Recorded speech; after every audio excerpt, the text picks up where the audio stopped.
Welcome to the Coaching Edge podcast with your co-hosts, Dr. Steve Jeffs and Erwin de Grave. Each episode, we bring you expert guests and transformative coaching insights. Let's dive in.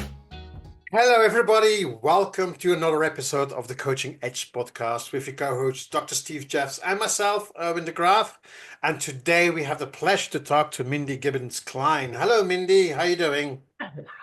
Oh, I'm good. Yeah. Very, very happy to be here. It's great to see you again.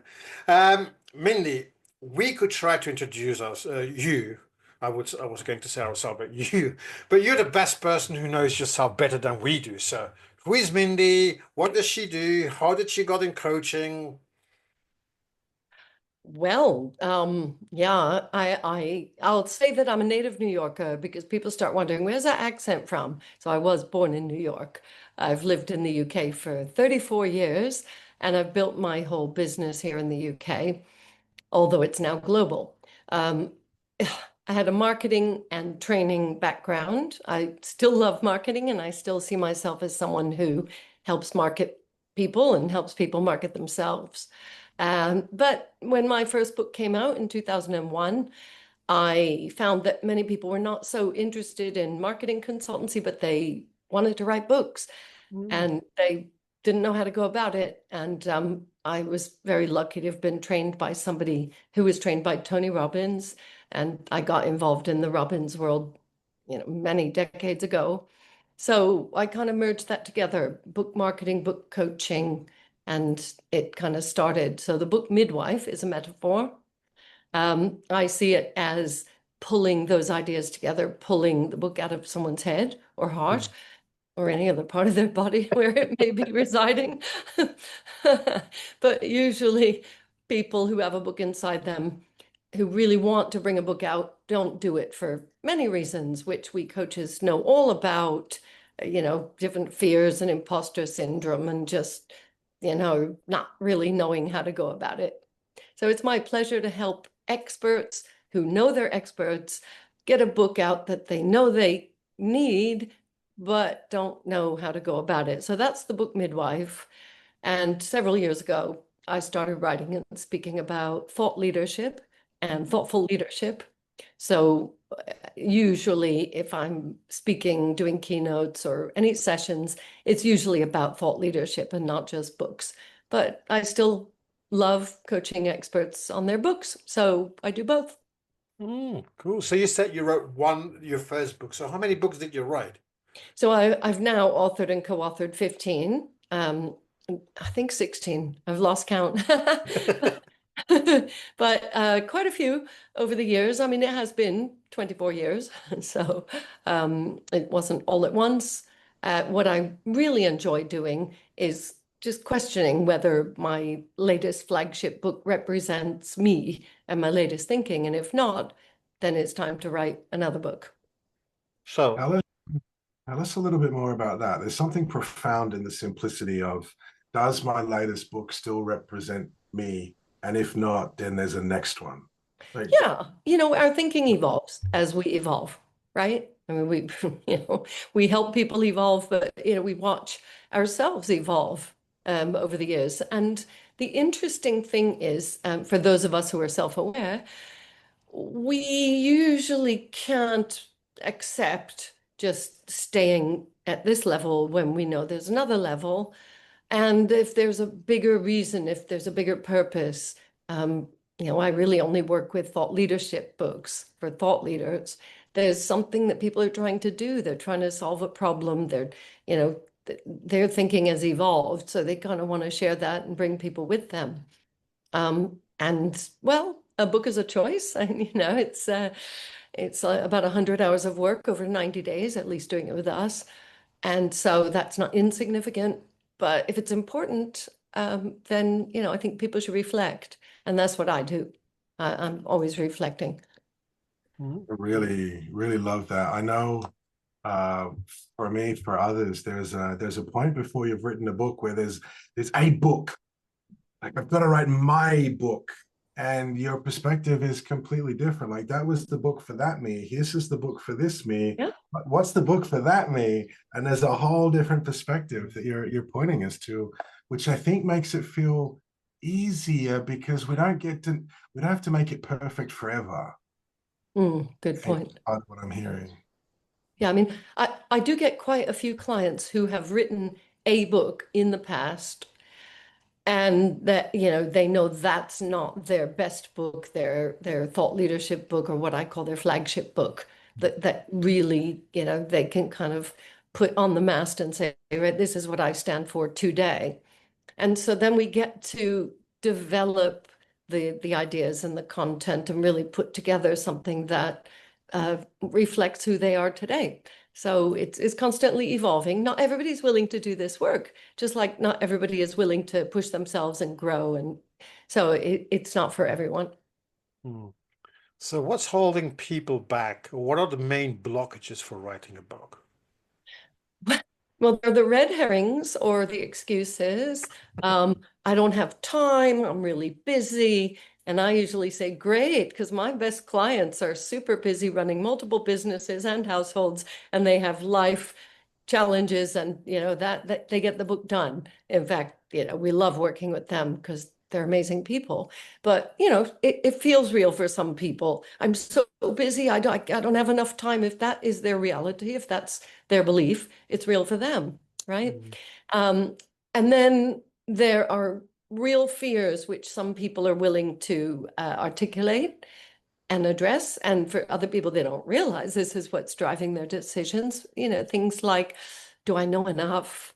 How do I go about it? Will anyone like what I have? And so they're all rooted in, am I good enough?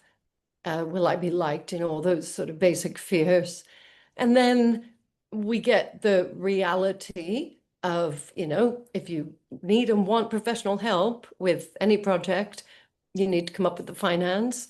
And so then we get those people who, money scarcity stuff. And, but we have programs at different levels, and I'm always happy to have a chat with people and see if it's a real obstacle or just something they don't understand. And usually they don't understand how easy it is to get it done and how amazing it is to leverage that book when they do have it out there. They can't even imagine. So, we like to paint the picture and share what some of our clients have done. So you mentioned before to us that in the past you had a publishing company. So what makes a book good enough to be published? Well, first of all, thanks, Erwin. I'm a big believer in the entrepreneurial side of the industry, what is called hybrid partnership publishing. So the author's not waiting for the publisher to deem it worthy and, you're worthy, your book is good enough. Because the traditional deals involve the publisher paying their own money, investing in that book. And it is tricky. It's always been tricky. It's harder now than ever to get one of those traditional deals. It's very easy to get published if the author sees it as part of their business, treats it as an entrepreneurial project, and is willing to co-invest at whatever level. So it's not really about convincing someone the book is good enough. Our philosophy here at the Book Midwife is the author must be happy with their book and proud of it, and must feel like promoting the heck out of it. So they're going to work really hard. That's the entrepreneur. And therefore, they deserve to do well, and they deserve to get the highest ROI on it and everything. Is that the same for fiction books? No, I don't deal with fiction, so I don't know. Oh. I don't know. I do know one thing from my time in the book industry, in the publishing industry. I do know that 8 out of 10 books that are written and published, however they're published, are fiction. Like loads of people write imaginary stories. Imagine that. And there's us trying to teach and educate, inspire, and entertain with real life stories and how to, guidance, but we're only 20% of the market. Wow, that's a great start. You Actually, don't- I read a I read a good article the other day. An author, multi-published, in the 20% of nonfiction. And he was saying how he'd been getting caught in bestseller status and kind of focusing on accolades and being celebrated as an author. What are your view on bestseller lists and things like that? Oh, well, if you want a soundbite, Mindy believes that best book is more important than bestseller. Ooh. And I say it jokingly, but it's what I said before holds true for all of my clients. They have to be happy with what they've done, proud of it, and excited about promoting it because they know that it's authentic, it's their own work, it's their own perspective. We really don't allow our authors to use AI in any part of the planning or writing process, and that is because the beautiful organic nature of the book and idea development, it can't be done by anyone except that author. So they actually have a better chance of being happy with it and proud of it. And yeah, and I'm only willing to work on those kind of projects. I love it. There's a lot of heart in that. And a lot of people I hear talking about books are talking about the accolades. The book is just a way to get to something, to alleviate some of those fears you touched on before. Yeah. It sounds like the focus here is on well, it's like it's the midwife metaphor. I'm back to. It's like, well, what's in there that wants to be birthed? Let's help give that life. And it sounds like that's the purpose of the work that you're doing. Yes, absolutely. And I can always tell what somebody's motivation is. And I try not to make people wrong. We really want to meet people where they are, hear what they have to say, and I'll always ask them why they're doing it. When I get the people saying, "Oh, it's just a marketing tool," I understand that's what they believe today. And then we have a discussion about could it actually be more? What if it could be a marketing tool and a sacred part of you that goes out into the world and shares your best ideas and your soul with folks? And they kind of have to think about that. And that either resonates with them or it doesn't. And if it doesn't, they may still work with us. And, I'll work with people who just want to get something out there. But I believe they should treat it with respect and in a business-like and professional way, because that will come through in the writing. And so if they think, well, I'm just going to slap something together, that may result in a different kind of response from the market. And how do you combine, because writing books and coaching? So how have you merged those two together? I only coach, Erwin. The authors are writing their books and I'm coaching them. So I do no writing of authors' books. Oh, you mean I'm usually not writing a book. So like I say, I've only written 15 or 16 in 24 years. No, I mean, most of the 24 years I haven't been writing books. Um, so I'm not writing much of my own these days. Hmm. I'm doing more speaking and coaching. And it's just the phase of life I'm in. I have two novels outlined because my first book was fiction, but it was based on a true story. So I don't really consider it that much coming from my imagination.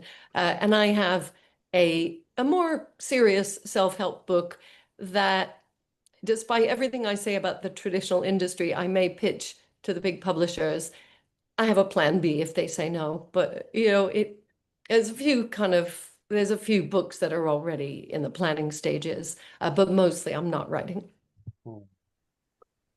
And coming about speaking and what you've done over the last 4 years, I like what you've written down on your website from leadership, thoughtful leadership. So how can you go a little bit deeper in there, the difference that you had about this?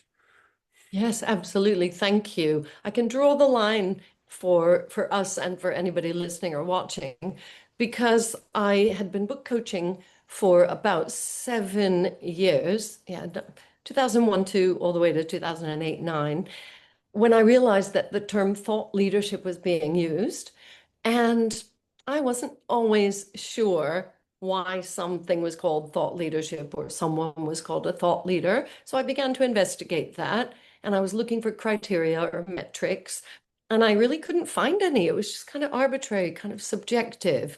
So I created my own, and I came out in 2009 with a book called 24 Karat Bold, which I think you have. I'm sure you have a copy of it. It's 4 attributes of real thought leaders. So it gives people something tangible to prove if they're a thought leader or not, or to aspire to.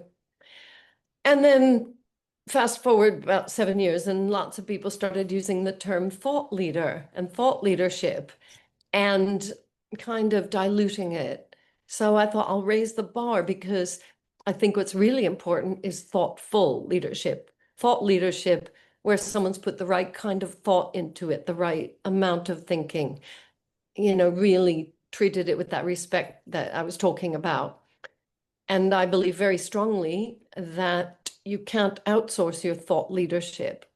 So I don't love hearing, marketing agencies and PR people saying, we do thought leadership for our clients. Excuse me, how do you do thought leadership for them? You cannot outsource your thinking. So I have a long way to go convincing people that thoughtful leadership is where it's at. It is beginning to take hold. I run a private members club called the Thoughtful Leaders Club. It's in London and New York. And people who get it are beginning to come and sit around the table, and we're elevating the discussion. That's all I can say. There's something really rich to that. I may be stepping too far, but with this world of AI, where I am seeing people outsourcing thinking to AI elves or whatever they are, what is important in our modern world about having more thoughtful leaders and thoughtful conversations? It's a good question, Steve. I think people are naturally self-selecting, that they are either looking for a shortcut, a quick fix. They don't have the confidence. They think they're not good writers. But the minute you go elsewhere for your ideas, and I mean, even looking on your bookshelf is going, it's not trusting yourself. So I believe the thoughtful leaders rise to the top, and always have, but now there's a stark difference. I don't know about you both, but I can tell when AI has had a hand in a piece of writing, in an article. People have to declare if they've used AI in their book writing. I just, I don't normally enter into the discussion, and I appreciate I was the first one who said AI, and I don't normally do that, but it was just to kind of explain about not outsourcing your thinking. And the beauty of it is, if somebody really maintains that purity of thought and really digs deep, they get the benefit of that pride and knowing that it's their work, it's their ideas, their words, every word. And that's really what we're aiming for. I mean, if they do that, they get that benefit. If they don't, I've never met anybody who's ever been 100% proud of or happy with a ghostwritten book. Not one person has ever said to me in these 24 years, I'm really proud of this book. There's always something there about knowing that it's not theirs. I could just go on and on about the benefits of not looking at other people's stuff, and not, just in the Thoughtful Leader, I talk about be aware and be careful with your influencers and your influences. Mm-hmm. And we're not conditioned to sit and think and dive deeply into our thinking and push our thinking, and which is, people need help with it. But a lot of thought and a lot of content is quite superficial. And I just think our society has lost the art of really sitting with something I can see you agree.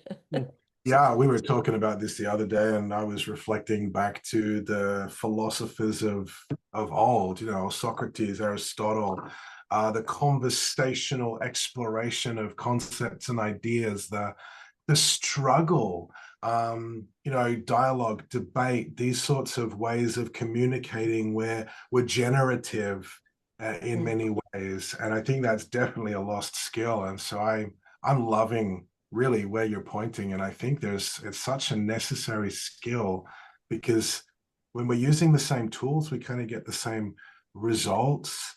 And there's something about humanity that is being called forth. And I see that in the work that you're doing. And so it's not about the book. There's a book, but there's a something else that's here, and it's got a life of its own.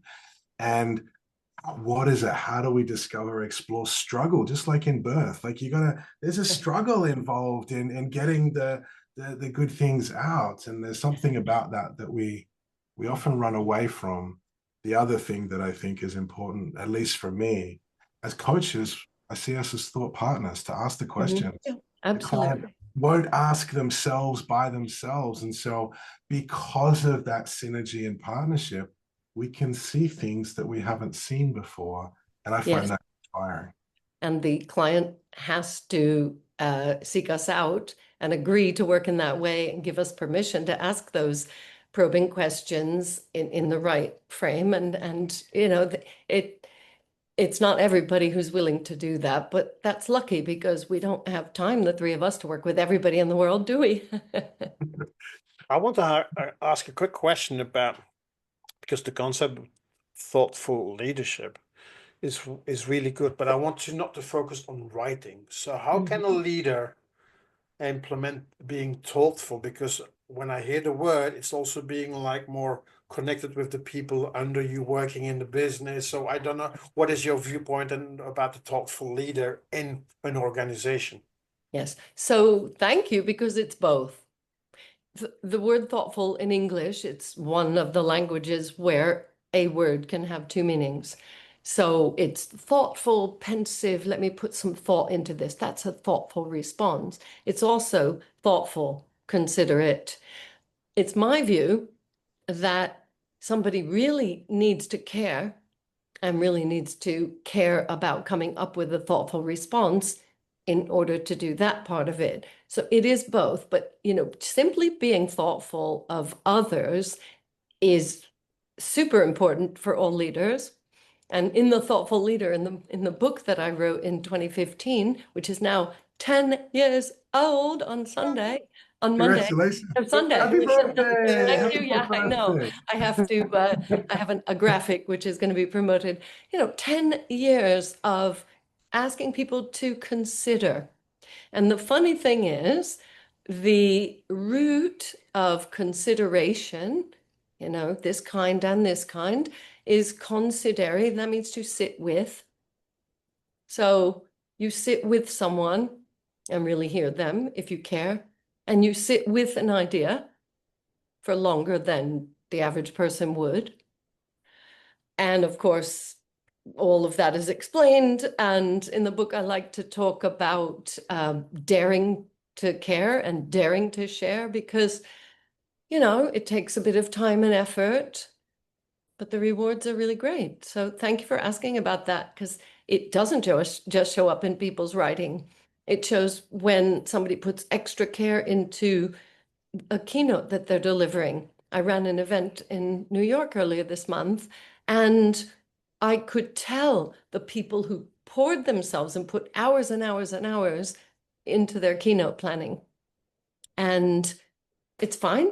It's an option. People don't have to do that. They can show up, they can be more natural, they can wing it. But I really believe that when we put that extra care and thought into things, we get a better result. People feel it, and they feel grateful that we've thought about them. What's the benefit for the people around the leadership or the leader that they're thoughtful? Because it's my mind is starting to go and go around about that thoughtful concept, because I really like it. I never really thought about it, let's be honest. But it is a strong word that really start leaders to think about how they need to show up and how they can really lead that team to where it needs to go. Yeah, so I am usually working with, in my coaching, individuals. I don't do a lot of work with teams. I have done in the past. And as you were talking, I was thinking about a sales team that I was visiting, and I was just observing, and the sales manager was having a meeting with one of the sales folks, and his phone went, and his eyes went to the phone, and he was showing that he didn't care. First, it should have been on silent.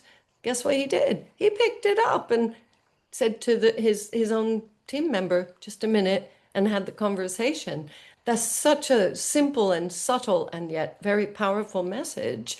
There are a million different ways in which we can show we care, not just putting, phones off and notifications off, making real time for people, really listening, eye contact. We coaches know most of these things, but every leader can embrace these behaviors. So I am excited about people caring about caring. You have to care enough to do this work. And I appreciate that others are just caught up in the bottom line, and we have to deliver and we stress. They may lose their best people. That could be a result of not doing this. As I say, I don't work with teams that much, but I think we've all been in teams and we've been able to tell if the leader cared or not. So what kind of leader or what kind of person do you leads a team or to become or to be more thoughtful in that sense? Is there any process that you have, or is just Yes. yeah? Well, funny enough, most of my processes have to do with, this kind of developing your thinking and your thoughts and your content. But at the root of it, as I say, at the heart of it and at the start of it, they need to get into their heart and really decide if they care enough to put in the work.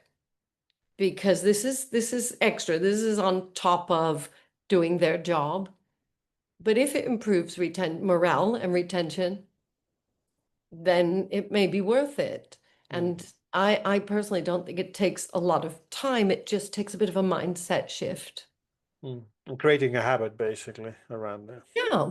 Yeah. Maybe they never thought about these things. You say you never thought about it. The average leader has a lot of stress coming from whoever's, leading them and hitting the numbers and all the targets and things. And it can be a tough climate out there.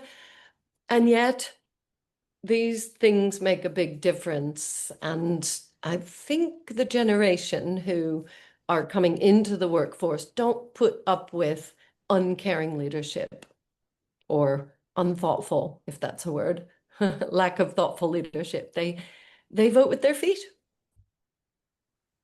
Interesting. I'm thinking of a colleague I was speaking to that when she was working in corporate, she'd often get in trouble for what appeared to be wasting time looking out the window, when in fact what she was doing was thinking.